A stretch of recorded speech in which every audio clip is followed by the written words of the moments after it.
بینەرانی ئازیز دوێنێ 27 مارس ڕۆژی جیهانی شانۆ بوو. ئەمڕۆ بۆنەیەوە کورسە بابەتێکتان پێشکەش دەکەین لە ژێر سەردێڕی لە ڕۆژی جیهانی شانۆدا ژیان و نەفرەتەکەی ویلیام شێکسپیر. 27 ئازاری هەموو ساڵێک لەلایەن دامەزراوەی جیهانی شانۆوە بە ڕۆژی جیهانی شانۆ هەڵبژێردراوە. لە ساڵی 1962 ئەم یادە ساڵانەیە لە سەرانسەری جیهاندا دەکرێتەوە و دامەزراوە و ڕێکخرا و گروپە شانۆیەکانی جیهان مەراسمی بۆ ڕێک دەخەن و ئاهەنگی بۆ دەگێڕن.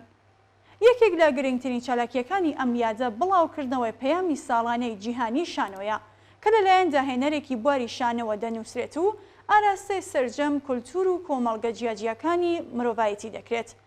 لە مێژوودا یەکەمین پەیامی جیهانی شانۆ لەلایەن جان کۆتۆی شاعر، ڕۆماننووس و شانۆنامەنووسی فەڕەنسیەوە نووسراوە و تێدا دەڵێت شانۆ جۆرێکە لە ئەوین چونکە لە ئەویندا ڕەگەزە دژبەیەکەکان هاوسەرگیری دەکەن.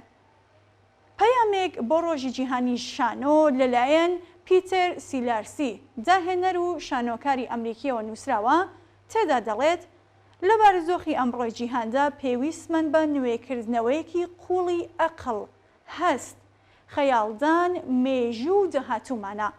ئەمەش کارێکە بەتەنها پێمان ناکرێت بۆیە دەبێت هەمووان پێکەوە بیکەین. شانۆ ئەو بانگەشەیە تاکو تێدا پێکەوە ئەم کارە بکەین. لە نێوان هەموو نووسەران و شانۆنامەنووساندا شێکسپیر بە یەکێک لە گەورەترین داهێنەرەکانی ئەم بوارە دادەنرێت بە جۆرێکە لەگەڵ بیستنی ناوی شانۆدا زۆربەی شانۆکاران کارەکانی ئەویان بیر دەکەوێتەوە. سەرەتاکانی دروستبوونی شانۆ بۆ سەردەمی یۆنانیەکان و ڕۆمانیەکان دەگەڕێتەوە بۆ ئەو کاتانەیە کە هۆنەری شانۆ تاکە هۆکار بووە بۆ دەربڕینی هۆنەری لە دوای زۆرانبازی و پێشبڕگەکانی ترەوە کە لە ڕێگەیەوە مرۆڤ لە نمایشەکاندا سەرنجی جەماوەری بۆ لای خۆی ڕائەکێشا. بە پێی سەرچاوەکان مرۆڤ پێش ئەوەی زمانی پێبژێ و پێ بە پیت و وشە ببات جوڵەی ئەندامەکانی لەش و وێنەکێشان لەسەر دیواربەندی ئۆشکەوتەکان بەکارهێناوە بۆ گفتوگو، تەنانەت هاوار و دەنگی بەرزکردنەوەش بەشێک بوونە لە گفتوگوی ئاسایی نێوانیان. ئەو قۆناغی ژیانی مرۆڤ بە شانۆی ڕاگوزەری مرۆڤ ناو دەبرێت. بە پێ سەرچاوە مێژوویەکان یەکەم شانۆ کە وەکو بابەتێکی هوەری نمایش دەکرێت دەگەڕێتەوە بۆ 2000 ساڵ لەمەوبەر.